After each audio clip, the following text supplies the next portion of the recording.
बच्चों, good afternoon.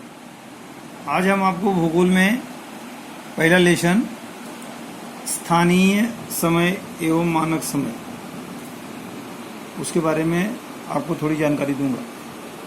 वैसे lesson तो काफ़ी बड़ा है, लेकिन उसका हम थोड़ा थोड़ा अध्ययन करेंगे। देखो, हमें एक जो हम अपने दिन का पूरा कार्यक्रम बनाते हैं, सुबह उठते हैं, स्नान करते हैं, नाश्ता करते हैं, स्कूल जाते हैं, काम करने वाले अपने काम पे जाते हैं, इसके लिए हमें एक नियोजन की आवश्यकता होती है।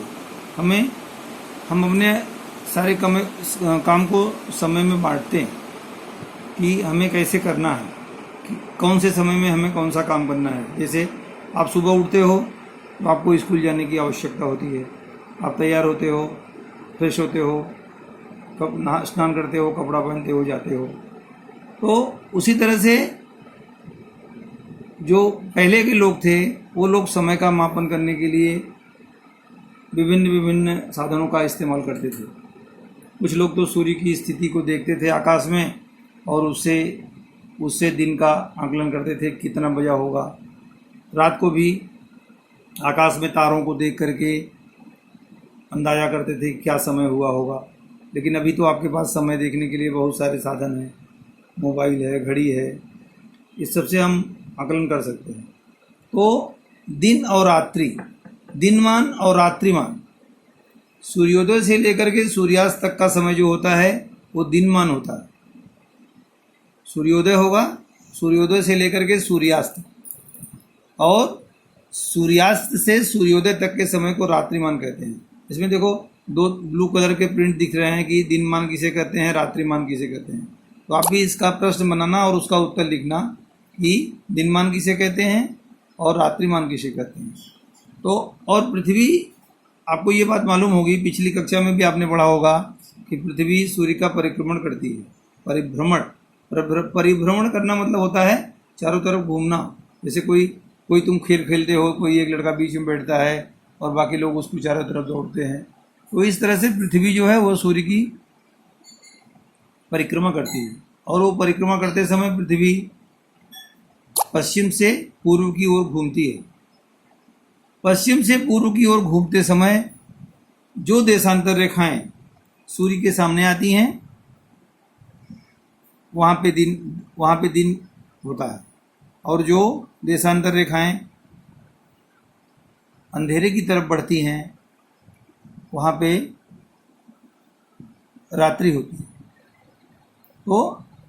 तो इसका मतलब आपने ये समझा कि सूर्य अपनी जगह पर स्थिर होता है, पृथ्वी उसके चारों ओर घूमती है। हमको ये लगता है कि हम सुबह सो के उठे तो सूर्य पूरब में उगा हुआ दिखाई दिया और शाम को वही सूर्य पश्चिम में जाकर के अस्त हो गया। ऐसा नहीं है। ऐसा इसलिए है क्योंकि पृथ्वी अपने अक्ष पर घूमती है, इसलिए प्रतीत होता है कि सूर्य पूर्व से उगा और पश्चिम की ओर चला गया। शायद आप हमारी बात समझ गए होंगे मैं क्या कहना चाह रहा हूँ। यानी सूर्य अपनी जगह स्थिर है, पर उसका परिभ्रमण पृथ्वी करती है। पृथ्वी का परिभ्रमण करते समय उसका जो भाग सूर्य के सामने होता है वहाँ दिन होता है, और जो भाग सूर्य के आड़ में होता है वहाँ पे रात्रि होती है। कभी पूरे 24 घंटे में पूरे 12 घंटे का दिन और 12 घंटे की रातें नहीं होती हैं। वो थोड़ा बहुत कुछ भौगोलिक कारणवश थोड़ा बहुत उसमें अंतर होता है। वो बातें बाद में आप बड़ी क्लास में जाओगे तो समझोगे कैसा है। अभी आप समझो कि जब लोग पुराने समय, जैसे आप खो खो के मैदान में जाते हो, वहाँ देखो एक लकड़ी होती है, उसमें देखो बुक में आपके चित्र उसने बना के दिया भी है। तो उसकी सूर्य की स्थिति के आधार पे उस लकड़ी का प्रतिबिंब जमीन पर दिखाई देता है। आपने देखा होगा शायद कि गांव में, या जब कभी आप गांव जाते हो तो कल्पना करो किसी पेड़ के नीचे बैठे हो और दोपहर के समय उसकी पूरी छाया खत्म हो जाती है, यानी सूर्य की किरण एकदम, सूर्य उससे एकदम ऊपर आ जाता है, तो उसकी छाया नहीं बनती है। नहीं तो हम कहते हैं ना कि चलो अब चारपाई इधर से उधर करेंगे क्योंकि यहाँ पे सूर्य की किरण दिखाई नहीं पड़ रही है। सूर्य की किरण मतलब छाया नहीं मिल रही है।